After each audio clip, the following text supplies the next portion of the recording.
এজন্য আল্লাহ তাআলা বলেছেন ইয়া আইয়ুহাল্লাযীনা আমানু তাকুল্লাহা হাক্কা তুকাতিহি ওয়া লা তামুতুন্না ইল্লা ওয়া আনতুম মুসলিমুন। আল্লাহ বলছেন ইয়া আইয়ুহাল্লাযীনা আমানু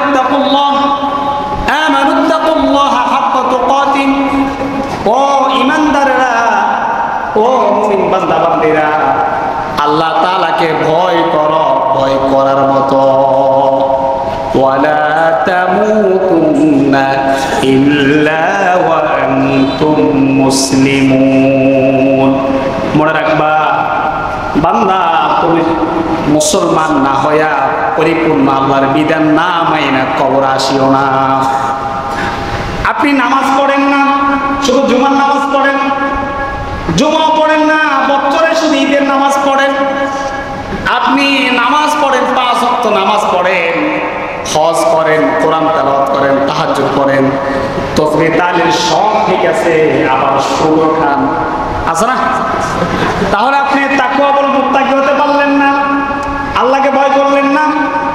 কারণ দুনিয়ার সবচেয়ে নিকৃষ্ট আচরণ হলো সুদ। সুদ হলো দুনিয়ার সবচেয়ে হারাম কাজের একটা কাজ। সুদের সর্বনিম্ন গুনাহ যেটা, সেটা হলো মায়ের সাথে জেনা করার মতো জঘন্যতম গুনাহ, নাউযুবিল্লাহ। তাহলে আপনি নিজেকে অনেক বড় বুজুর্গ মনে করতেছেন, নামাজের মধ্যে কোনো ঘাটতি নাই, তাসবিহ তাহলিলের মধ্যে কোনো ঘাটতি নাই, এরপরে তাহাজ্জুদের মধ্যে ঘাটতি নাই, মসজিদেও সবার আগে আগে চলে আসেন, বছরে কয়েকবার আল্লাহ রাসূলের রওজা জিয়ারতে যান, বাইতুল্লাহ জিয়ারতে যান, আবার মানুষের হক মেরে খান, বাড়ির পাশে যারা আছে আপনার যন্ত্রণায় শান্তি পাই না। আরে রাসূল তো বলেছেন আল মুসলিমু মান সালিমাল মুসলিমুনা মিন লিসানিহি ওয়া ইয়াদিহি। প্রকৃত মুমিন তো, মুসলমান তো ওই ব্যক্তি যার হাত এবং মুখ হইতে অপর মুসলমান নিরাপদে থাকে। আপনি বলবেন হুজুর আমি তো কাউকে হাত এবং মুখ দ্বারা কষ্ট দেই না।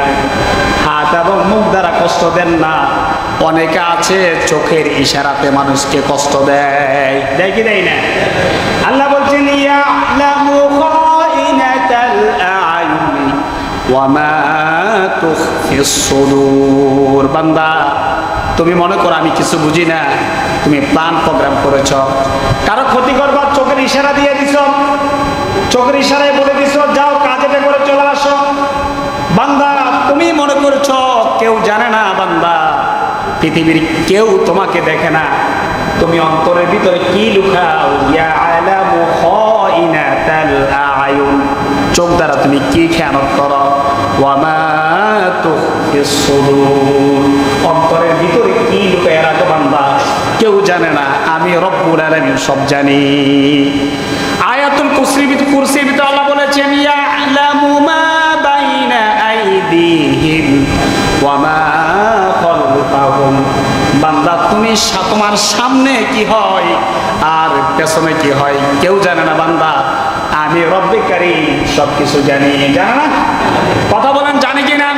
শুধু তাই না, আল্লাহ বলছেন ওয়া ইন্না আলাইকুম লাহাফিজিন কিরামান কাতিবিনা ইয়ালামুনা মা তাফআলুন। বান্দা, তুমি মনে করছো কেউ তোমার হিসাব নিকাশ দেখতেছে না? বান্দা, ও বান্দা, হাসরের মাঠে যেদিন আমি তোমার কাছে কিতাব দিব, ওয়া ইন্না আলাইকুম লাহাফিজিন, বান্দা, আমি তোমার উপরে সংরক্ষণ করার জন্য দুজন লেখক নিযুক্ত করে দিয়েছি।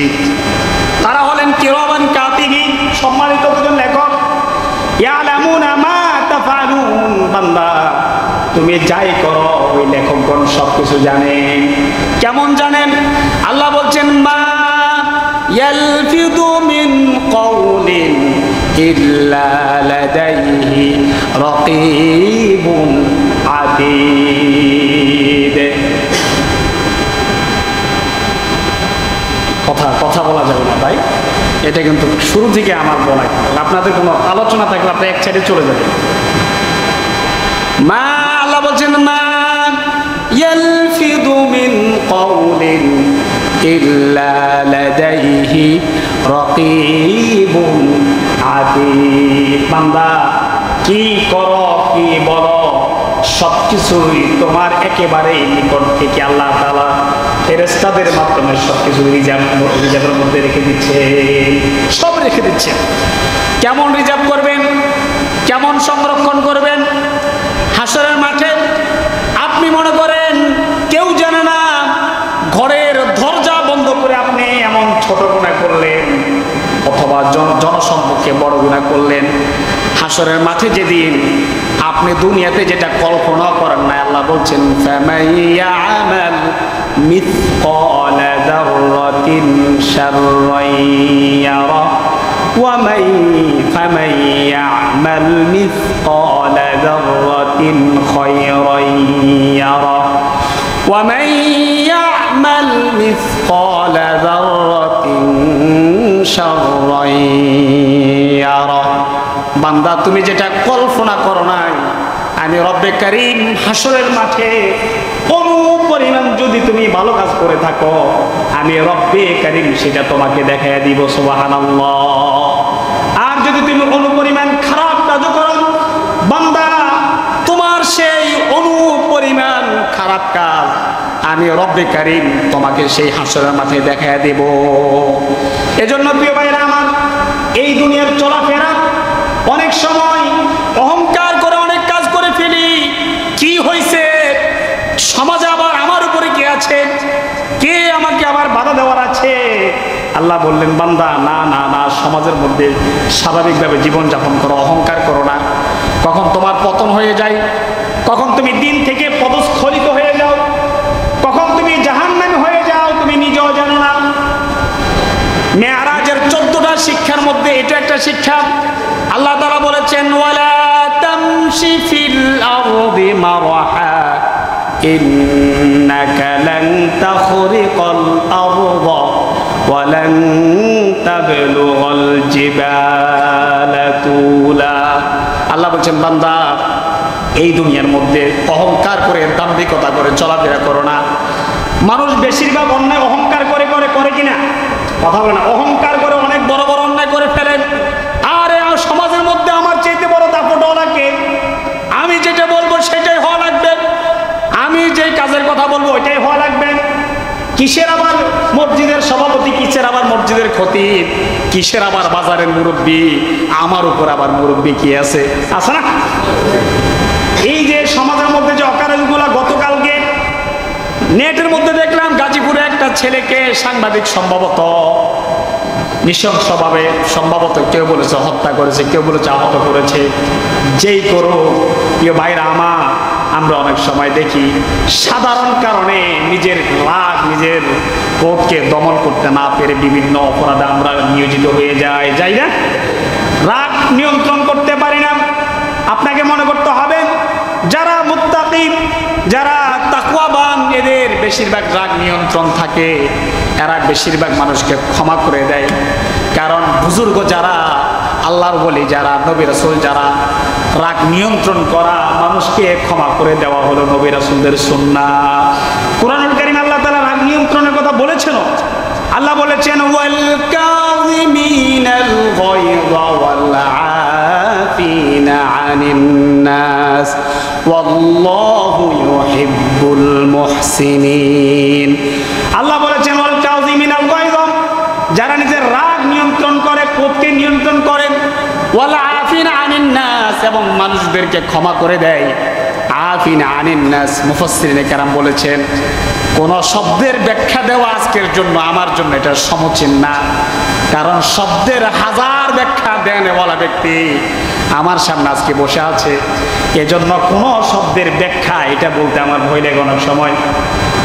মুফাসসিরিনে কেরাম বলেছেন শুধু এতটুকু বলবো, এই যে ওয়াল আফিনা আনিন নাস, মানুষকে এমন ভাবে ক্ষমা করে দাও যাতে করে ওই ব্যক্তির সাথে তোমার যদি জীবনে দ্বিতীয়বার কখনো ঝগড়া লেগে যায়, ওই যে আগে একবার ঝগড়া লাগছে, ওই দ্বিতীয়বার তোমার সেই কথা মনে থাকবে না। আর আজকে তো কারো সাথে আমার 10 বছর আগে, 20 বছর আগে, 50 বছর আগে বাকবিতণ্ডা হয়েছে, আর সেই 50 বছর পরে যদি কেউ সুযোগ পায় ওই ব্যক্তির থেকে সেই বদলা নেওয়ার চেষ্টা করে কিনা? আবার নিজেরা মুসলমানও দাবি করে, আবার বুজুর্গও দাবি করে, আসেনি? এজন্য যাদের মনের ভিতরে এটা থাকবে, এদের এটা হলো মুনাফিকি এবং ইহুদিদের স্বভাব। ইহুদিদের জীবন প্রতিশ্রুতি হলো, কারো সাথে যদি আমার জীবনে কখনো ভুলো একবার যদি বাকবিতণ্ডা হয়ে যায়, 100 বছর পরে হলো তার সন্তানকে ওসিয়ত করে যাবে, 100 বছর পরে হলো বাবা তুমি এই বদলা নিয়ে নিবা। আউজ এবং খাজরাজ গোত্র নাম শুনছেন না? 200 বছর টানা যুদ্ধ ছিল ইহুদি গোত্রের মধ্যে। আল্লাহ রাসূল সাল্লাল্লাহু আলাইহি সাল্লাম আসার পরে এই যুদ্ধের ইতি ঘটে। এজন্য আল্লাহ তাআলা বলছেন, বান্দারে ওয়াল আফিনা আনিন নাস, মানুষদেরকে এমন ভাবে ক্ষমা করে দিবা জীবনে কখনো যদি আবার ঝগড়া লাগে, আগে ঝগড়া লেগেছে এটা কখনো যেন তোমার অন্তরে না আসে।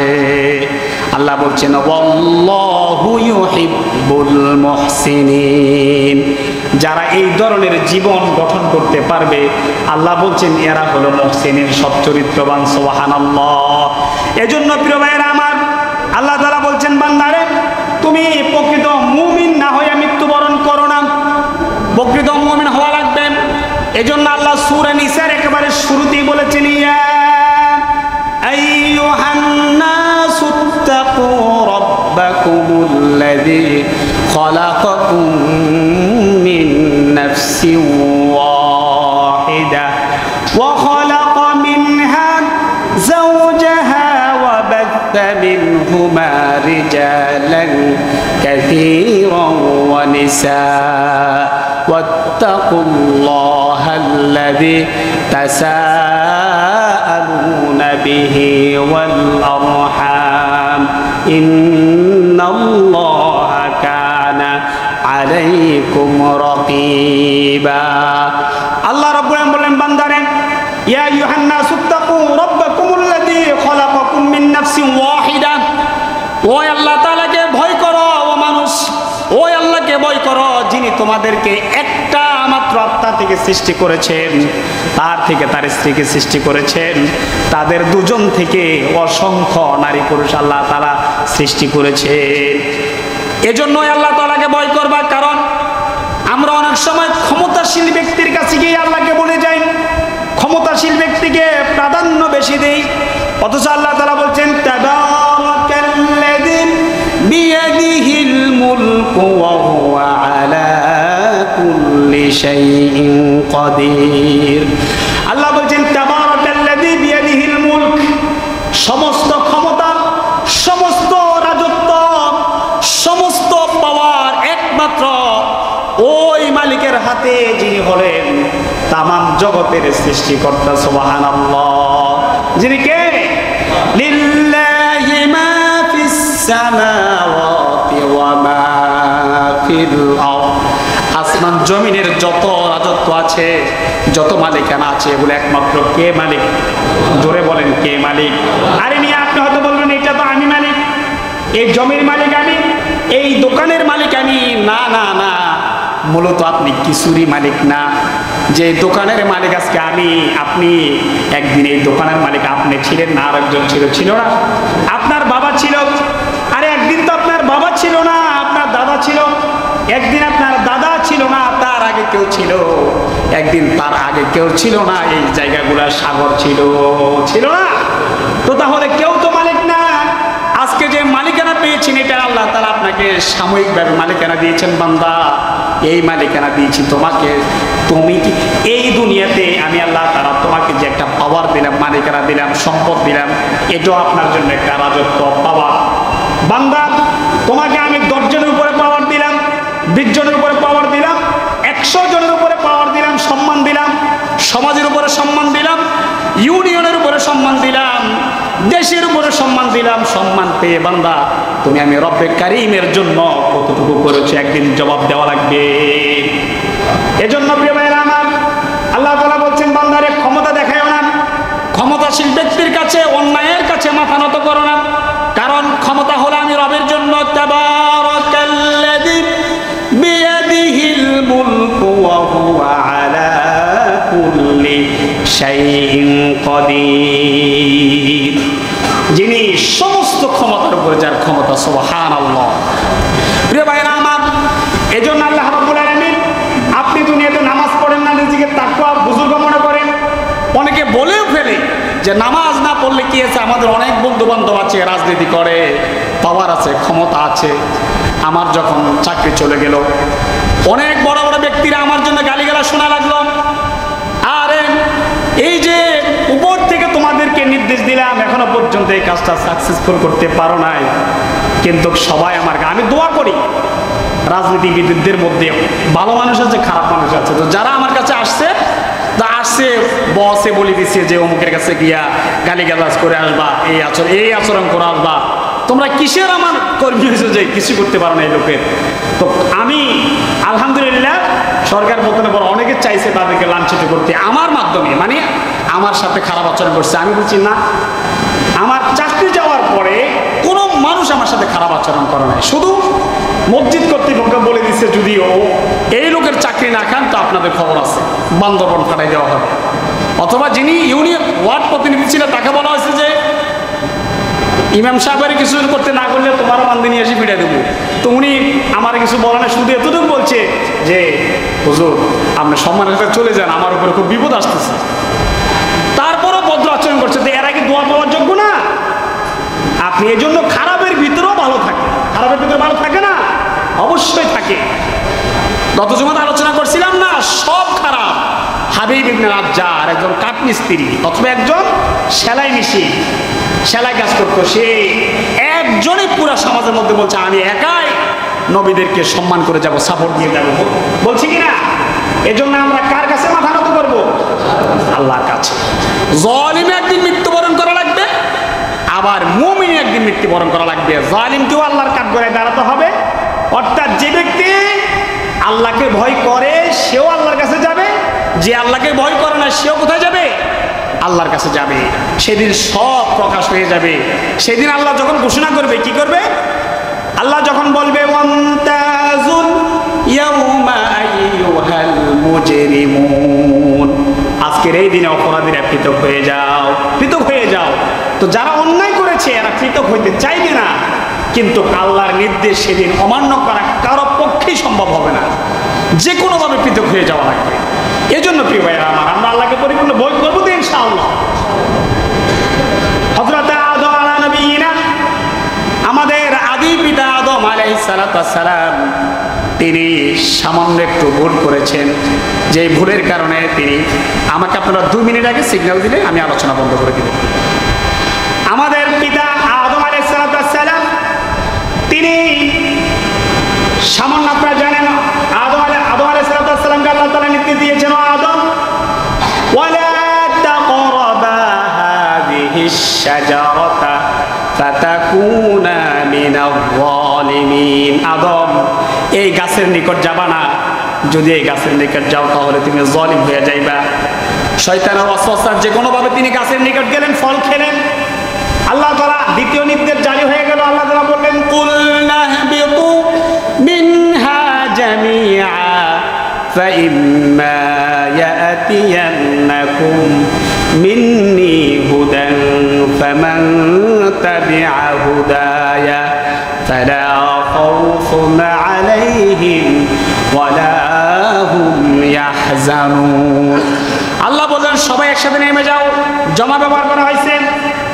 আদম আলাইহিস সালাম একজন, স্ত্রী 2 জন, ইবলিস মোট 3 জন। কয়জন? এই জন্য আল্লাহ বলেন কুলনা হাবিতু মিনহা জামিআন, সবাই নেমে যাও, দুনিয়াতে নেমে যাও, যেটা তোমরা করেছো, জান্নাতে থাকার আর পরিবেশ নাই, নেমে যাও। যাওয়ার পরে ফাইম্মা ইয়াতিয়ান্নাকুম মিন্নি হুদান ফামান তাবিআ হুদায়া ফালা খাউফুন আলাইহিম ওয়ালা হুম ইয়াহজানুন, তোমাদের কাছে আমার একটা গাইডলাইন যাবে, একটা দিন যাবে, যারা ফামান তাবিআ হুদায়া, যারা সেই দিন মেনে চলবে, ইসলাম মেনে চলবে, তারা তাদের ফালা খাউফুন আলাইহিম ওয়ালা হুম ইয়াহজানুন, তাদের কোনো ভয়ও থাকবে না, কোনো চিন্তা থাকবে না। এজন্য তিনি একটা শব্দ শিখলেন। আল্লাহ বলেন ফাতালাক্কা আদামু মির রাব্বিহি কালিমাতিন ফাতাবা আলাইহি। আল্লাহ তাআলা আদম আলাইহিস সালামকে কিছু শব্দ শিখিয়ে দিলেন, তিনি সেই শব্দের মাধ্যমে তওবা করলেন। আজকে শুধু ওনার তওবার কথা বলেই আলোচনা শেষ করে ফেলব, আমরা পরবর্তী কাজে চলে যাব। তিনি আল্লাহ তাআলার কাছে তওবা করলেন। অনেক নবীরা বিভিন্ন দোয়ার মাধ্যমে নিজেদের ছোটখাটো কিছু ভুলের জন্য তওবা করেছেন।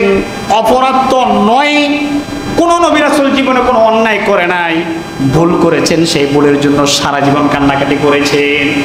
আদম আলাইহিস সালাম আল্লাহর শিখানো ভাষায় আল্লাহর কাছে দোয়া করেছেন। সবাই পড়েন রব্বানা, বলেন রব্বানা যালামনা أنفسنا وإن لم تغفر لنا وترحمنا لنكونن من الخاسرين। তিনি আল্লাহকে বলেছেন রব্বানা, আয় আমার রব, যালামনা আনফুসানা, আমি আমার নিজের উপরে জুলুম করেছি। ওয়া ইল্লাম তাগফির লানা, আল্লাহ তুমি ছাড়া তো ক্ষমা করনেওয়ালা কেউ নাই। ওয়া তারহামনা, আল্লাহ আমার উপর রহম করুন। লানাকুনান্না মিনাল খাসিরিন, আল্লাহ আমি ক্ষতিগ্রস্তদের অন্তর্ভুক্ত হয়ে গেছি। কানতে কানতে কানতে কানতে রব্বে কারীম দুজনের দোয়া কবুল করেছেন, আর তাদেরকে আল্লাহ রাব্বুল আলামিন আরাফাতের ময়দানে পরিচিত করিয়ে দিলেন। সুবহানাল্লাহ। এজন্য আমাদেরকে আল্লাহকে ভয় করা লাগবে কি লাগবে না? যে ব্যক্তি আল্লাহকে ভয় করবে না, আমার তো কাজ হলো শুধু বলা, একটু পরে আমি মারা গেলে আগামী জুমায় আরেকজন খতিব নিয়োগ হয়ে যাবে বা পরীক্ষা দেওয়ার জন্য চলে আসবে, অথবা এভাবে প্রতিটা মানুষ চলে যাবে। আজকে আপনি এই মসজিদের মুসল্লি, জোহরের পরে যদি মৃত্যু হয়, আরেকদিন বিকাল থেকে আরেকজন আল্লাহ তাআলা হয়তো মুসল্লি বাড়ায় দিবে, অথবা একজন শূন্য হয়ে যাবে, কেউ দুনিয়াতে থাকবো না। এজন্য প্রিয় ভাইরা আমার, ভুল অন্যায় আমি করি, আপনি করেন, সবাই আমরা করি। ভুলের উপরে কেউ না, অপরাধের উপরে কেউ নাই। তবে কথা হলো সবার অন্তরের ভিতরে আল্লাহ রাব্বুল আলামিনকে ন্যূনতম হলেও ভয় করা লাগবে। না হলে মৃত্যুর সময় আমার মৃত্যু কি সুরের মতো হয়, না কুকুরের মতো হয়, না কিভাবে হয়, নাকি ফেরাউনের মতো হয়, কিভাবে হবে এটা রব্বে কারীম ছাড়া কেউ জানে না। আল্লাহ তাআলা যত কাল আমাদেরকে বাঁচিয়ে রাখেন, রব্বে কারীম আমাদেরকে আল্লাহকে সারা জীবন ভয় করে চলার তৌফিক দান করুক, পড়ি আমিন। আগামী জুমাতে এই রব্বানা যালামনার পর থেকে আলোচনা শুরু হবে ইনশাআল্লাহ। আমরা তাকওয়া, এখনো তাকওয়ার উপর আছি, এখনো তওবাতে আসতে পারিনি। আমরা ইনশাআল্লাহ ধারাবাহিক আরো এক জুমা লাগলে আমরা আলোচনা করব। আল্লাহ তাআলা আমাদের সকলকে হায়াত ও তয়্যিবা দান করুক।